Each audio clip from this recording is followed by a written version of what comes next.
Hello, my friends, and welcome back.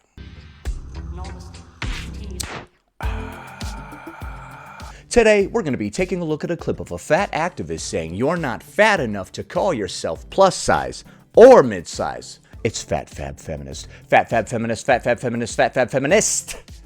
Yes. We're also going to be taking a look at a couple of bonus clips, including one where somebody says we shouldn't have to pay more for plus size clothes, even though they use more material. And another one where somebody says bariatric surgery leads to alcoholism. What? So be sure to stick around till the end to see it all. Like I said in my last video from Monday, I just got back from a vacation, and I also decided to start filming in a different room in my house. As you can see, the lighting is much better. You can see just how old I am. Oh my God. So hopefully you enjoy the new setup. Before we proceed, please click the like button so that I may apply comb to mustache. You don't have to be plus size to experience fat phobia. And I think that concept is one of the reasons why people... You're right. I've been experiencing a lot of fat phobia lately. ...gravitate towards the term mid-size so often, even if they're not actually mid-size. I just made a video going into detail about the term mid-size, but basically... Why do you cut off the end of every one of your sentences before you even finish speaking? Is she cutting out like vocal fry at the end? The only people that actually should be calling themselves mid-size are people in that between straight sizes and plus sizes. Okay. I'm online and I'll see someone who's literally a size medium call themselves mid-size. Medium, mid. I can see where they're coming from. It's that's not what that word means. You could still be curvy and straight size. I'm gonna use my girl Nicola as an example. First of all, I love this woman so much. I do not play about her. And I think she's the perfect example. Okay. I don't know who this person is, but go on.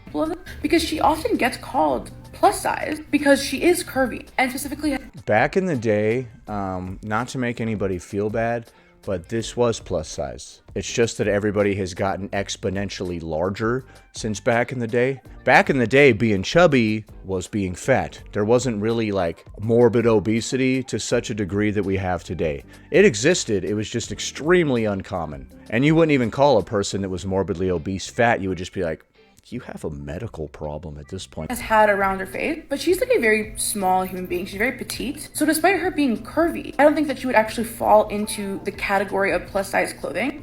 Alright, so we're gatekeeping the term plus size again. Again, someone can correct me if I'm wrong, but I'm pretty sure I'm not. And so I think people that have this experience where they're not societal's idea of what being skinny and thin is. Societal's idea? Yeah, that's very similar to society's idea. I think she meant to say societal standards or something, but then mixed it with society's idea, and we came up with societal's idea. Okay. But they are not fat, me fat, plus size fat. Okay, just because somebody isn't as large as ourselves doesn't mean that they are not fat or overweight or whatever. So they gravitate towards this term mid-size. And I understand, again, why people use it. And because she exists in a curvy body, she does experience fat phobia, but she's still straight-sized. Does that make sense? Just because there are people that exist who are 700 pounds does not mean that somebody is still not completely overweight at 300 pounds. You know, there's levels to this There's levels to this homie. Also to clarify, just because she's not technically plus size doesn't mean you can't see her as a representation. Because despite us being very vastly different sizes, I still do really love her and appreciate seeing her on my screen and feel... Dude, you're cutting off your words so much. You cut off the end of the whole word. Is it because we're ending the word like this and we want to cut it off? Listen. I still do really love her and appreciate seeing her on my screen and feel represented. And appreciate seeing her on my screen. And then it just cut off without even finishing the word screen. The way that she edits these is completely annoying. How it just cuts off in the middle of the last word of every sentence. So the real problem is that people think that she's plus size, but she's not actually plus size. She's actually straight size. Why am I cutting off the end of every one of these words? I don't know. By her. Because film and TV is so specific about the bodies that they do show us and uplift on screen that uplifting bodies on the screen. Any body outside of that norm is beautiful representation in my opinion. Anyways, again, I'm using her as an example. This is not an invitation to say anything negative about her or her body. This is an invitation to say negative things about her and her body? Oh yeah.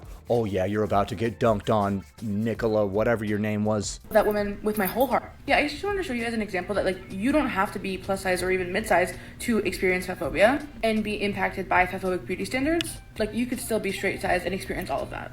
Okay, well then I've been oppressed by other people's fat phobia and stuff too. You're right. All right, so once again, we're gatekeeping all the various sizes. But the main bulletin point of her presentation was that you can experience fat phobia even if you're technically not plus sized. Who would have thunk it? Next. All right, now she's going to be explaining the difference between straight size, mid size, and plus size for those of you that didn't know. Do you understand what straight size, mid size, and plus size mean? Yes, look where I paused it. You don't have to get all possessed, fat fab feminist, dang! Because it's come to my attention that not everyone is actually aware of what those categories represent. Mid size as a Those ignorant fools. term should only be used to describe people between straight sizes and plus sizes, right? Okay, so if I wear a medium shirt, I'm not mid-size?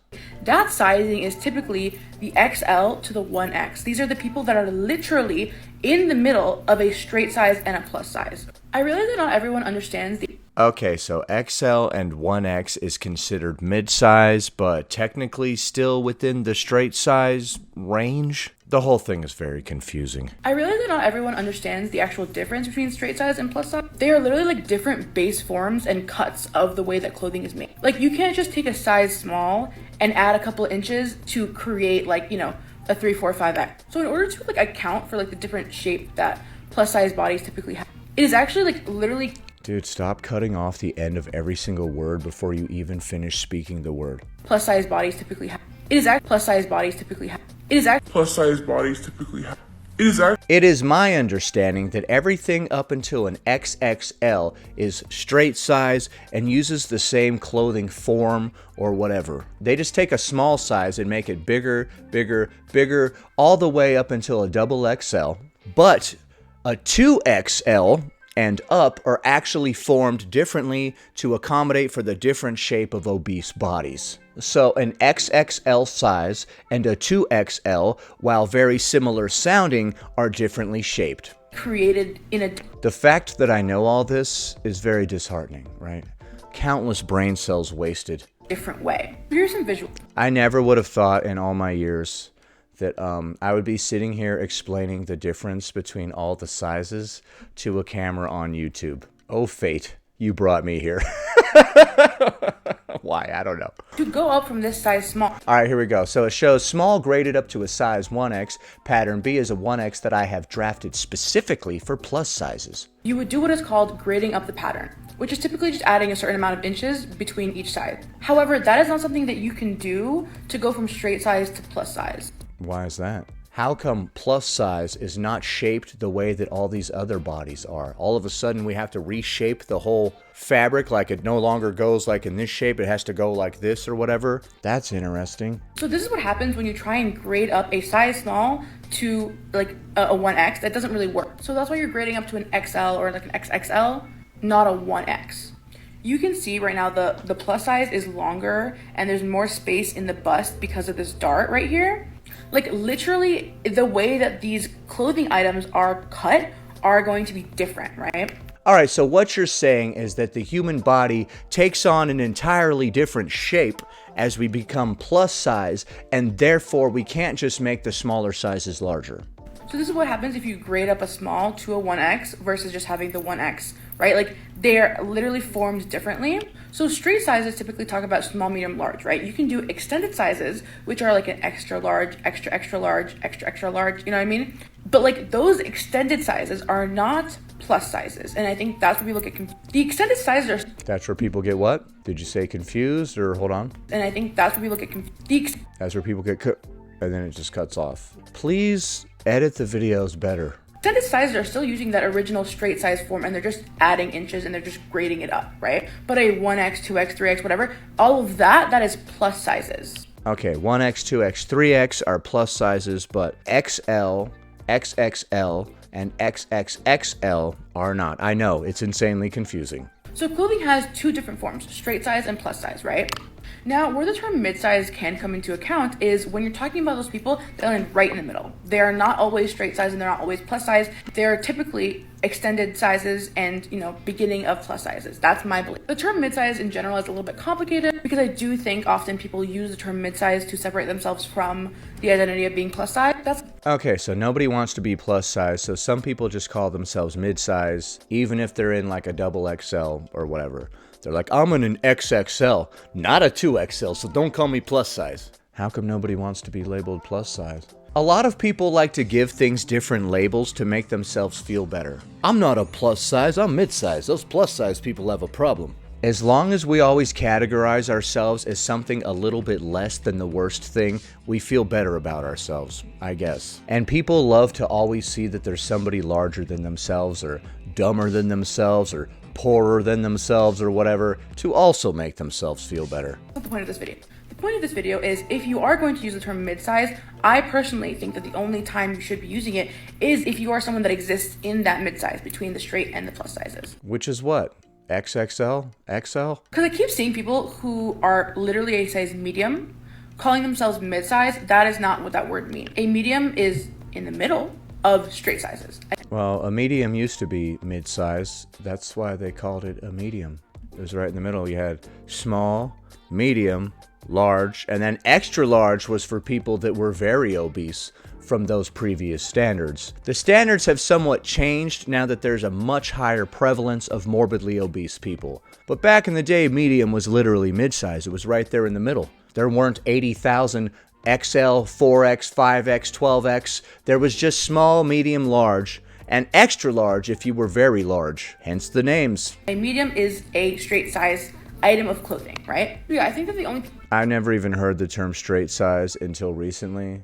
I don't think we had that term back in the day either. Or at least I had never heard it. People that can be calling themselves mid-size are the people that wear between the XL and the 1X. But if you typically are just always going to wear consistently an XL, I think you're still straight sized. Yeah, it's weird how what used to be considered completely morbidly obese out of control is now considered mid-size. Since there are other people who are much more obese than me, I'm not obese at all. Redefining language is so much easier than putting in the work to help and change myself. And if you're consistently always wearing a 1X, I think you're a plus size. But if you wear both, and you would like to use the term mid-size, that is completely up to you. Hope this helped. Alright, so even though I'm obese, there are people that are much more obese than me, so I'm actually mid-size. Even though I have a problem with alcohol, I've seen people much drunker than me, so I'm just mid-drunk. Honestly, I don't even have a problem. You guys have the problem. I never tire of seeing the size debate. Next, caption at the top reads, all the fat-phobic YouTubers after they finish making their hour-long hate videos about me. I've never made an hour-long video about you, and there's no hate in any of my videos. Oh, is that what I do? Okay, I watch TikToks of you looking all sassy and whatnot.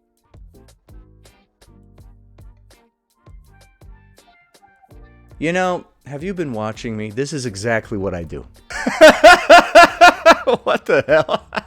Alright, so after I'm done making my videos about somebody, I do sit back smiling at the TV screen like some sort of crazy, deranged person. I just made a video about fat fab feminists.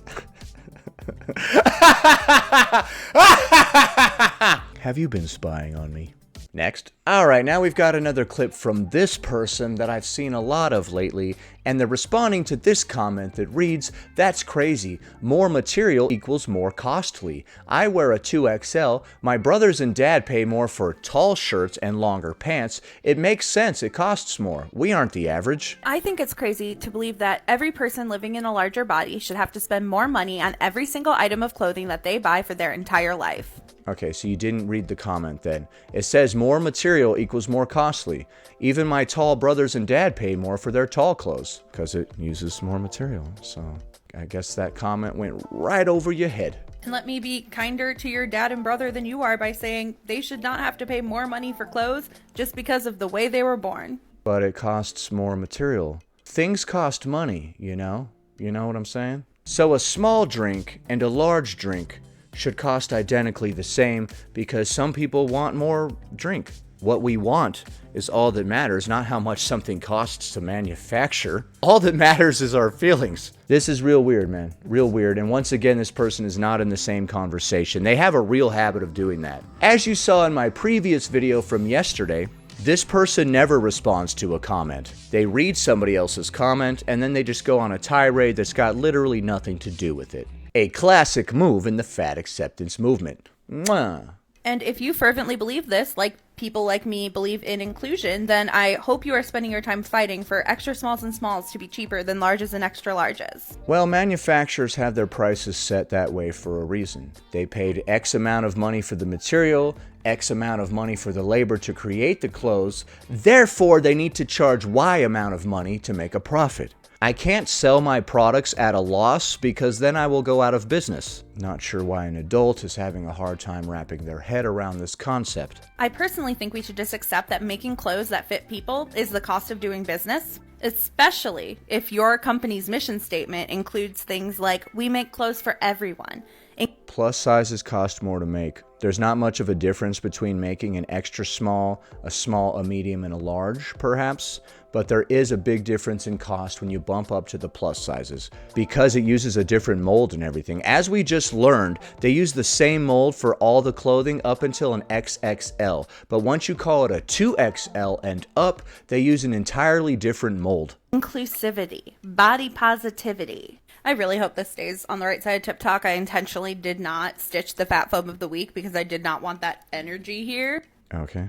But just know that just because you're a 2X doesn't mean that you can't hold fat phobic views and that society has taught all of us that we deserve less, and it is not true. Okay, so once again, you didn't really respond to their comment. They said, I'm a 2XL, and even I know that more material equals more money. If I go to a restaurant and I eat 2 plates of food, it's going to cost more than somebody who eats 1 because it's more stuff. I don't know why I'm explaining this to you or why I have to explain this to you. It's common sense, which I guess isn't that common anymore. Next. Tell me about something that will forever blow your mind.